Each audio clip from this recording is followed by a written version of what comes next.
English School. I'm Chris Gorski. I'm Betty. It's day 2 of our English-only article this month. It's a health article, and our title is Good Posture Gives You a Better Future. Right. So yesterday we talked about some bad effects of having poor posture. I think today we're going to go a little bit deeper, talking about how we can fix that.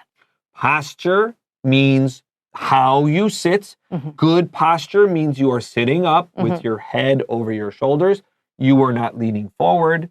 You are not slouching. You are sitting up correctly. POS in Latin means to put, to place something someplace. There are lots of words that use POS, and they're usually about where something is. So your position. All right, let's hear our subtitle one more time quickly. It is time for you to check your posture. When we come back, we will begin paragraph 1.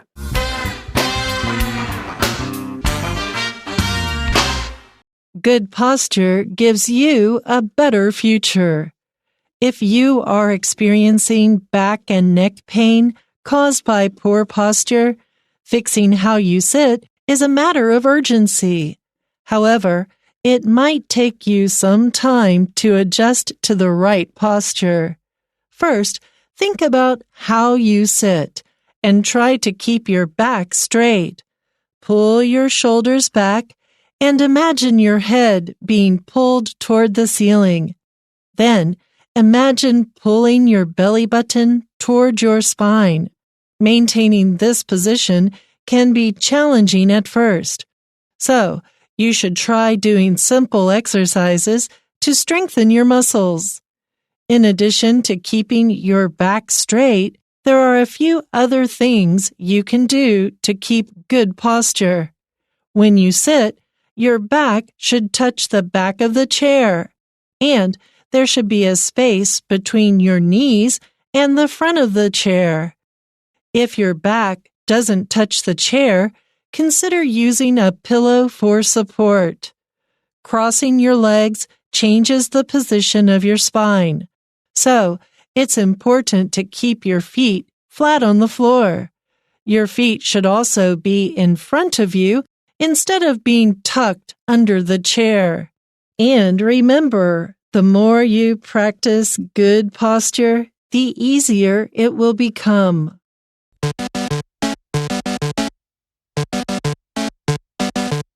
All right, friends, welcome back to Enjoy English School. Today, we're on pages 22 and 23. Please have your pens and highlighters ready. Let's begin. If you are experiencing back and neck pain caused by poor posture, fixing how you sit is a matter of urgency. Right. If something is a matter of urgency, that means you have to deal with it immediately. No waiting time. So, to experience something means you feel something. And urgent is an adjective. You got to do it right now. Urgency, we cross out the T and add CY. Urgency is an uncountable noun. If you are experiencing back pain, ... fixing how you sit, ... this is your first conditional present habit. So you have if, simple present tense, comma, simple present tense. Here you got the continuous, that's fine. Remember, with first conditional, we can also use the future tense, but it's different. First conditional with 2 simple present tenses means usually. Okay. If we use future, it means next time only. Okay. So if it's like present tense in both clauses, that means Usually. It's going to happen, right? If you boil the water, if you heat up the water, it boils. Right? Yeah. So when you have a scientific fact, if simple present tense, comma, simple present tense, this is about science. Some people call this the zero conditional. If you have first conditional with 2 simple present tenses or continuous, this means usually. If it rains, I bring my umbrella, usually. Okay. If I'm hungry, I eat something, usually. But like on Thanksgiving, Mom won't let me eat. I'm hungry now, but I can't eat. So sometimes you can't.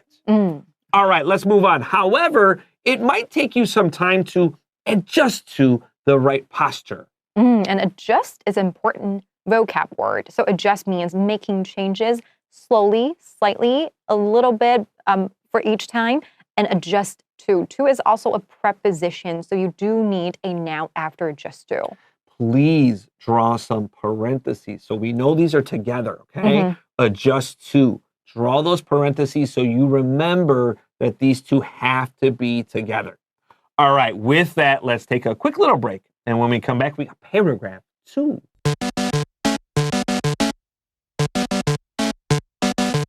All right, friends, welcome back to Enjoy English School.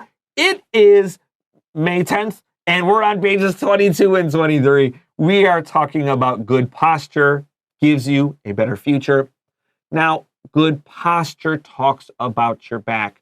But if you like to lift weights a lot, you probably know this. Your back doesn't work by itself. You also need a good core. Your core is your stomach area. So if you have a lot of back pain, you need good posture. You can start exercising your back, but don't forget about a good stomach and core area. That doesn't just mean sit-ups. Do planks. Those are very good. You can do them almost anywhere. They're difficult, but they work really well. And if you have a strong core and a strong back, your back pain, if you don't have other problems, will feel much better quickly. And my yoga teacher actually stresses that a lot in our lessons. That's right. A good core. In fact, boys, if you like to work out, you want to lift weights and get strong. If you want big muscles here, you need big muscles here. You need them in the core. So always emphasize don't skip it because it's easy to skip. Don't do that. It helps with your back. It helps with your chest. It helps with your shoulders. Okay, so good core. Let's go to our first sentence here of paragraph 2. First, think about how you sit and try to keep your back straight. Okay, so that seems simple, the first step. Sit up, don't slouch. My wife's back looks like a piece of wood. She has perfect posture. Her back is so straight, I admire it. Her shoulders are so straight, and I'm not me. So pull your shoulders back and imagine your head being pulled towards the ceiling. And I think this is where it gets difficult. Like when I go to yoga lessons, my teacher often says, okay, so just imagine there is like a string pulling you, and so that you kind of stretch your spine a little bit, but doesn't it sound just abstract? Like how do you do it? So for me, I can kind of see it because my neck is, like I said, I have bad posture. So I have spent a long time trying to at least look nice. So I know how to keep my head up, and my wife kind of told me what she does. For me, I understand it. For me, I know a lot of men say, put your shoulders back. I personally don't like the way this looks. I think personally this doesn't look as nice. The way I think about it, I'm not saying this is wrong, right? We usually say, pull your shoulders back, right? This is the normal way to say it. I like to think about it as put your chest up. So when you put your chest up, it also fixes your hips. It kind of makes doesn't make your butt stick out that way. Makes your butt stick up this way. And when you put your chest up, it naturally fixes your shoulders.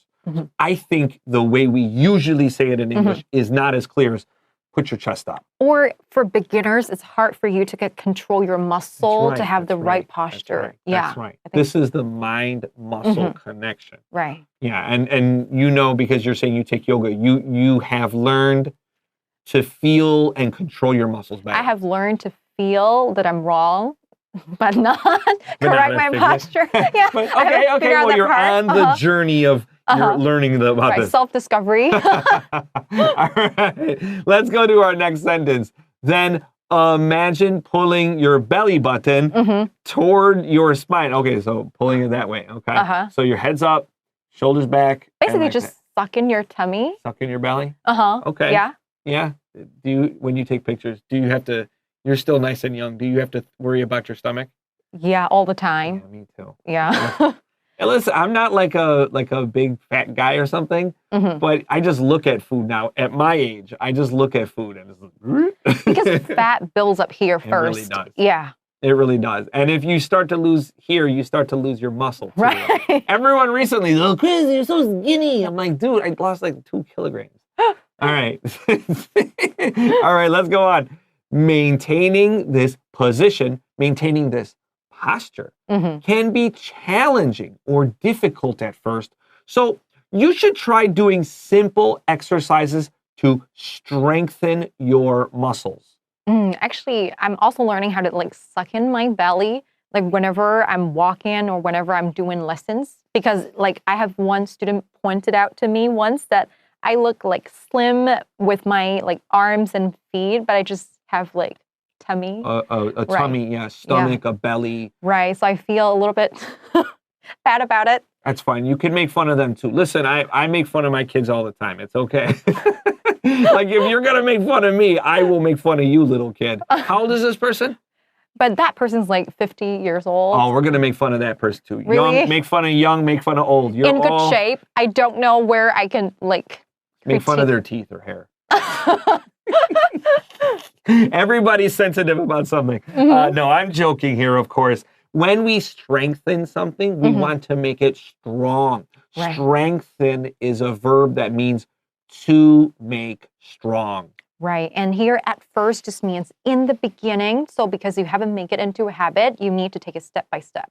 That's right. We actually talked about this at the very beginning. Strengthen your core to help with your back. Planks, that's where you make your body a piece of wood. You use your forearms and hold it. Hold it for 20 seconds. And then in 2-3 days, hold it for 30 seconds. And then in 4 or 5 days, you hold it for 45 seconds. You just increase it. Don't make the mistake of trying to exercise every day. I know a lot of people like, oh, I'm going to exercise every day. That's actually bad for your body. That will actually not help you. So you need to take breaks. Work out maybe 3 or 4 times a day at most. And then don't forget to let your muscles take a break. Do you agree? Yeah. Agree. Because it's like learning English as well, you can't be memorizing like 100 vocab words every day without quitting. You have to do like baby steps. I agree. I agree. Also, if you do one really hardcore core day, you're not going to exercise tomorrow. Right. That's true. Yeah, you won't. So go ahead and tell me you'll exercise every day and then do a real core exercise. We'll talk tomorrow. All right. Let's take a quick break. When we come back, we have our final paragraph.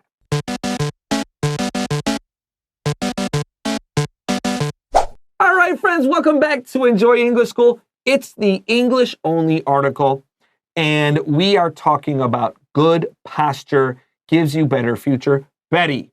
Okay. Are there activities or situations that you have especially good posture or especially bad posture? Especially bad when I'm relaxing on my bed, and especially good, I'm here. I have to like at least appear professional and nice and ready. Yeah, I agree. I have very good posture here. I have no problem sitting up here because I think it's better for you guys, if I'm being honest. And when I'm watching a movie, my posture will be very, very, very strange all the time because maybe I'm nervous or maybe I'm excited or maybe I'm just kind of watching it. I will slouch in my chair. Don't say sit slouch. I see a lot of kids say that. We can sit slouched, but not sit slouch. Those two don't work together like that. All right, let's go to, where do you sit especially well? Where do you have especially good posture? Where do you have especially bad posture? Do not write in English class. Okay. All right, let's go to our final paragraph. In addition to, this means also, in addition to keeping your back straight, there are a few other things you can do to keep good posture. Right. Here, in addition to, this month we have on top of. Very similar phrases together, and you have gerund at the back of in addition to. That's right. Now, Betty has pointed this out a few times with like adjust to the right posture at the end of paragraph 1. This is also a preposition. You need a noun or a gerund here. Pick up your pen. Draw an arrow from to to ing. Do it right now. Draw that arrow. Let's continue. When you sit, your back should touch the back of the chair, and there should be a space between your knees and the front of the chair. Does this mean like you're kind of open-legged here? I think that means keep some space between your knee and the chair, the edge of the chair. Oh, so don't like, I suppose that has to do with how long your chair is where you sit, right? Right, how tall you are. Yeah. Uh-huh. So maybe you need, this also means you need to buy correct chairs for your size. Right. When you're a young person, you kind of can't do that, but it's something to think about. Make sure you're getting the right chair for the job. Yeah, okay, yeah, I agree about that. When you sit, do you keep your legs pretty straight or do you do like... No, I always cross my legs. You always cross your legs. Is it left over right or right over left? Or, just depends on my mood. Just like, dude, when I see guys sit like this in the MRT, I just want to like kick their legs. I hate it so much. Like, dude, it's so rude. Like, let people sit. Like, or if like a person puts their bag next to them, take that bag. It's like, I think it's important to sit correctly because it lets other people sit correctly. Because it's public transportation. That's right. This isn't the MRT. Sit how you want at home. Okay, here we go. Our next sentence says, if your back doesn't touch the chair, consider using a pillow for support. Pillow is the thing you put your head on when you go to sleep. And you need that pillow because that supports your spine so that, every part of your body shares proper weight because you do have gravity pulling your muscles and you really want your body to be aligned better. You want aligned. You want a nice straight line. Yeah. Aligned sounds like the word aligned, right? Right. So aligned just means everything is a nice straight line. When we say for support, this really just means to help you. So you have this pillow to help you keep good posture. Right, you can lean on it a little bit. Now, it looks like your back doesn't touch this chair, and I never put my back on this chair usually. But I think in most situations, if you want to sit every day, your back should be flat on the chair. Right. If you have a chair that leans back, then that's going to affect your posture, right? So crossing your legs changes the position of your spine, your backbone. So it's important to keep your feet flat on the floor. Yeah, that means flat means even on the ground. Yeah, kind of don't just put it right there without kind of different posture or to weird position, in a weird position, just, flat, even. You want to drive on a flat and smooth road. That just means even. Yeah, flat. So your table is flat. The floor is flat. Your basketball is not flat. If your basketball is flat, you can't play basketball. You can't dribble the ball. All right. Crossing your legs changes. We can underline crossing your legs here. This is the subject of your sentence. Don't forget, verbs can't be the subject. You need a gerund here. So how do we know crossing your legs is the subject? Because change, we have a verb here. So everything in front of that verb has to be the subject. The subject can be like 100 words. I could say, crossing your legs on the MRT on a cold, wintry day while reading your favorite book and listening to your favorite song on your phone changes the position of your spine. All those really long words before changes, that's the subject. And it's one thing. So no matter how many words you are, it's still a singular subject. So you have to make it into changes, not change. That's right. So all those words, it. That's a very good point about that. All right, so remember your spine is the bone in your back. It's the long bone in your back. We can call it your backbone or spine. Spine is a good word. It's also like when you look at the side of a book, that big flat part, that's the spine of the book because it looks kind of like your backbone. But backbone is also very clear. You can say that too. Let's go to our next sentence here. Your feet should also be in front of you instead of being tucked under the chair. Tucked is actually a very good word, a very cute word. For example, you need to tuck, if you're wearing uniform in most schools, you need to tuck your shirt under or inside your pants. Yeah, tuck your shirt into your pants. Don't be... Some kids, sometimes I see kids do this, they tuck their shirt into their underwear. And I'm like, dude, go fix your shirt. And their underwear is showing? Yeah, so standing out. It's like, dude, go. I'm thinking of the kid right now. I won't say his name, but I'm like, go to the bathroom and please fix your shirt because you look like a crazy person. So tuck your shirt into your pants. Don't tuck it into your underwear. That's ridiculous. Tuck means you put something neatly, especially under something, but not always. So you said you like to sit cross-legged, right? So I actually I have a special way to sit too. I like to cross my legs, but like this on top of the chair. I don't like to have arms on my chairs because I can't cross my legs. If I am working by myself for a long time, I will cross my legs like this. I can't sit here because I'll kick you off the camera. But I like to sit that. In English, it's called crisscross applesauce. So I'll sit crisscross applesauce. And it's very bad for your spine, but it feels so good. But your feet don't go numb? I mean, they do eventually, right? But like, if you sit like this, your legs also get a little tired, right? Yeah, I think? right, that's true. So you always move around, but my favorite way to sit is crisscross applesauce. If I'm playing video games, I like to sit on the floor because I can crisscross applesauce. And I just hold my controller like that. Okay. So I look up at my TV.